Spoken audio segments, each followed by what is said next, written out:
Hi అండి, good evening. ఇప్పుడే నేను మట్టిలో ఆడుకొని ఇంటికి వచ్చిన, ఫ్రెష్ అయ్యి వేరే డ్రెస్ వేసుకొని అమ్మ మ్యాగీ పెట్టింది,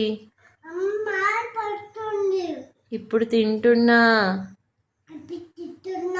ఆకలి అవుతుంది నాకు. ఎట్లుంది చిన్ను? బాగుందా?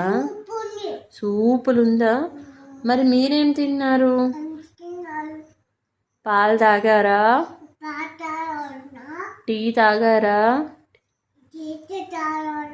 కమెంట్ చేయండి. ఓకే మరి, బాయ్.